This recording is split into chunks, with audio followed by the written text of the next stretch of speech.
Man, this Tuesday, man, we got my homie Lecrae in the building, man. Let me turn it down a little bit, man. You gotta introduce yourself to the street, let everybody know who you is, where you from, and whatever you got coming. Man, it's your boy Lecrae, man. Straight up, mostly tattoo work. Hey. Man, what I got coming? I got Golly Hours, 2 EPs, Golly Hours 1 and 2 out right now. And I'm currently working on my album called The New Era, ERA, Evolving Righteously and Abundantly.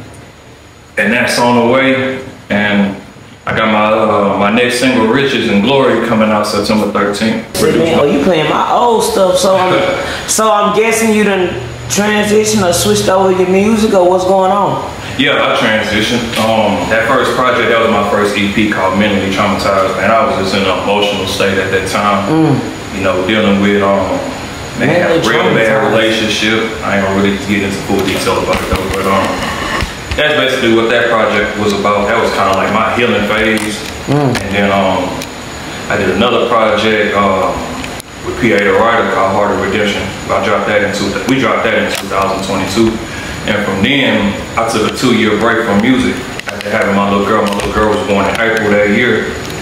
And I just sat down, my wife was going through postpartum, so I chilled for a little bit.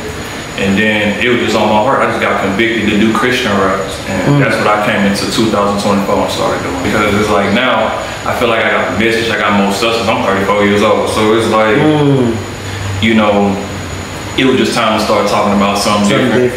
You know what I'm saying? And, are you proud of the progress of your music? Oh, absolutely. I'm really proud that I get to push God in it. I think that's the biggest thing too. Like my wife is Christian, so I was really kind of the only one in my household that was kind of outside looking in, because like my kids are being brought up as Christians too. Me personally, I mean, I believe in the Lord. I was believing in the Lord then, but I wasn't convicted. And it's like, now it's a big difference in this transition, because I am convicted and I am unashamed and I don't care what nobody got to say about it. So, March 15, 2000, my mother was in the hospital and she called me that morning. Like she was probably literally one of the first voices I heard that morning. She called me that morning and everything. Just like how me and you talking right now, that's exactly how me and my mama was on the phone. And she sung happy birthday to me and stuff like that. And I thought she was coming home. She sounded perfectly normal and everything. Like she shouldn't have been in the hospital in the first place. So, man, maybe about midday, I want to say maybe about 4 o'clock. She died at 4 p.m. And my grandparents was leaving the house, and we thinking that they finna go pick her up from the hospital. I mean, little did we know she had already checked out. My grandma's house, my daddy pulled up. They ain't got my mama with him. I'm like, man, what's going on? So, man, me and my brother, we just sitting in the house. We just bamboozled by everything. So, it's like, my daddy found out everything. He came in the house crying. I'm like, man, what are you crying about? And then my grandma looked at me and my brother, and she was just like, you know, your mama not coming back. I'm like, oh man, they gotta keep her in the hospital for a couple more days. Oh, that's cool. And then I'm sitting on my grandfather's lap. I look to the right, and he crying. And I said, man, he looked me in the eyes, and he was like, man, she passed away. I'm like, what? 10-year-old kid. I'm like, bro, my birthday? I'm like, nah, y'all playing. I know this ain't going on right now. And then the whole family pulled up to the house. Because from the time that she passed away, her funeral was 3 days later. So I didn't even get a chance to process everything. So stuff like that. Like I tell my wife this all the time. Like I get it. I remember Lil Say saying something like that. When he was like, man, every time he see his you know Lil Say? I watched the interview today. That's crazy. Appreciate it, man. Shout out to somebody. Wait a minute, you know, because he's also something he had said, and he was like, man, every time he see his girlfriend, you know, talking to his mama, man, it hit her. You know what I'm saying? And I tell my wife the exact same thing. I'm like, man, when we had children and your mama was in the delivery room, your daddy was in the delivery room holding our babies and stuff like that, I'll never get the experience that mom. Like, I'll never get to see my mama laugh. Like, my little girl look just like my mama. It's crazy. Everybody tell me that. You know what I'm saying? So it's like, it's God's way of, I don't know what to say, bro. No, that's true. No, that's absolutely true, because I always said that having a daughter would be the closest thing to having my mama back. And I had 2 sons first. So oh wow, that's crazy. I had 2 sons first. That's crazy. Yeah. Man. That's crazy. Yeah, so the irony of all that too is that my mama had 2 boys and a girl. I got 2 boys and a girl, and I got them in the same exact order. Me and my brother a year apart, and my 2 sons are a year apart. Ain't that crazy? That's crazy. That's good, bro. I don't know, man. Yeah. Shit, man. We didn't start talking, man. How did the hell you get your name? Was that a Houston influence? The K throws. K throws, man. Man, how did I, at first it was just throw. It wasn't even okay in it at first. I was just finding something to stick with, and I ended up sticking with that. And then when I came into Christian rap, I was like, I'm gonna drop the name and I'm gonna go by my actual name. But then my brother-in-law, a pastor, and I was trying to find some sort of acronym for throw, THROWED. And he came up with something. He was like, to hear righteousness over wickedness every day. And I was like, okay, I'm gonna stick with it then. And then I'm gonna put the king in front of it, because I don't call myself a king, it's the king that I serve. So the name is the mission, to hear righteousness over wickedness every day. And of course the K stand for my actual name, Kier. So that's how I came up with that. And I just stuck with that. Man, that's interesting, man. Why do you think so many people, I'm gonna say not people, let me rephrase. Why do you think so many young people are straying away from the church or just religion altogether? Because it's like, I had the same exact issue. I'm glad you asked that question. Because, man, you gotta have really, really tough skin serving the Lord, for real. Yeah. And you definitely gotta have tough skin in the church, because people, man, they can be so judgmental. They can be just as evil as the people in the world. And like, church is so quick to call out the evil in the streets, but they'll never discuss the evil in the church. Even that pulpit, nope. Stand grace to each other, man. Love each other, man. Stop killing each other, man. Stop putting the tears on the faces of these mothers and these fathers, and people having to set up these GoFundMes to bury their kids, man. Yeah. And man, whatever, God, whatever you gonna take me through, man, let's go through it, man. Head up, chest out, because I understand that whatever you finna take me through, man, it's something that's gonna come out of the trauma anyway. So, man, I just stay the course. What does fatherhood mean to you? Good question. What does fatherhood mean to me? Man, that's a deep one. You mentioned your kids several times, so I gotta ask. Man, and I appreciate fatherhood is a privilege. It is a ultimate privilege. I like that.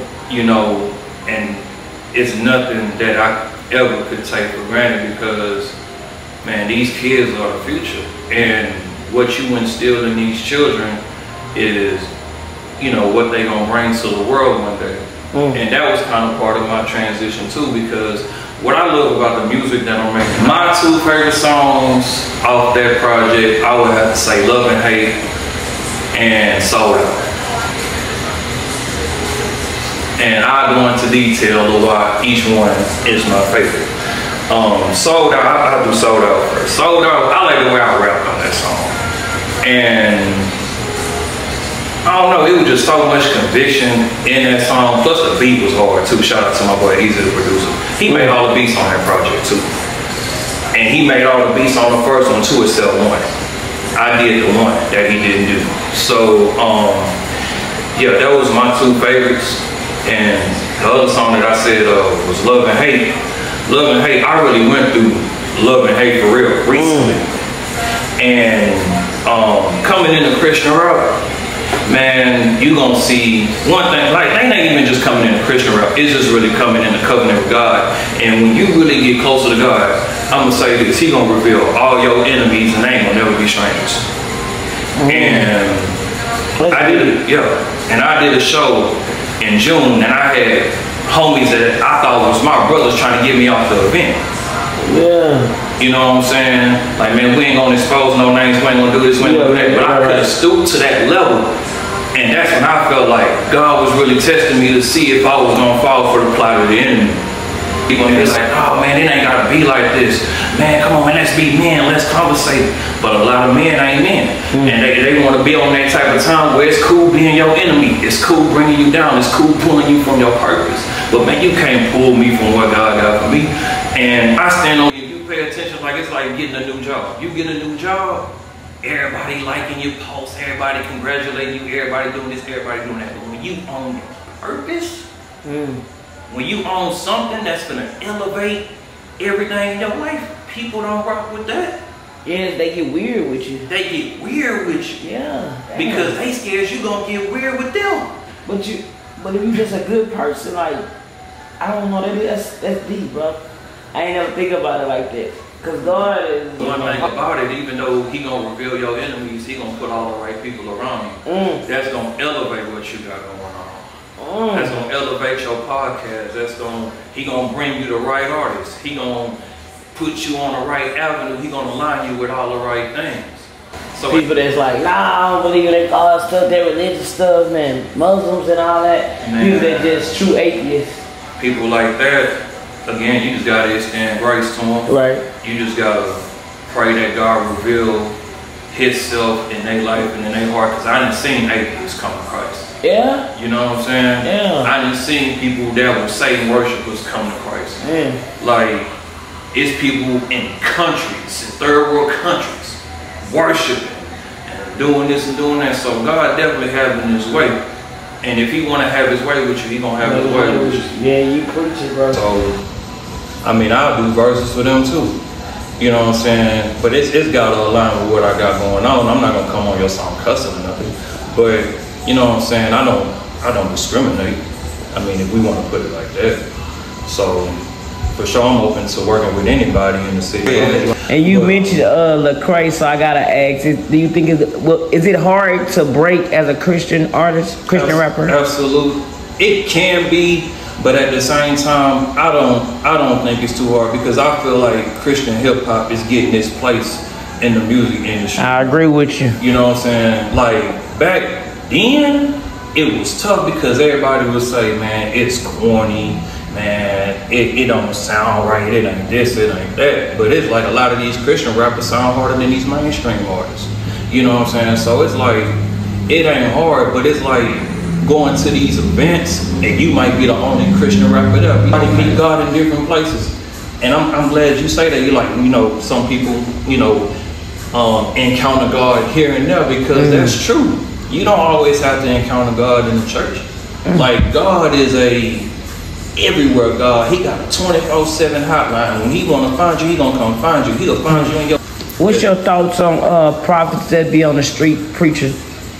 I'm not against it. I'm not against it because people who gonna receive the message gonna receive it, and the people that's gonna ignore it gonna ignore it. Saying if there's only one God, why do we have so many religions? Why do we have so many religions? Oh man, that's a good question. We got so many gods. People will say we got so many gods, but there's only one God that we talk about that rose from the grave, right? You know, you got a lot of religions that people tap into, but they don't live for their God. But watch this though. When Jesus died and rose for the grave, He died so we could live for Him. To really be in this realm, man, you gotta be strong for real. Like, real talk. Man, you dropping that knowledge, man. He gave y'all the answer, bro.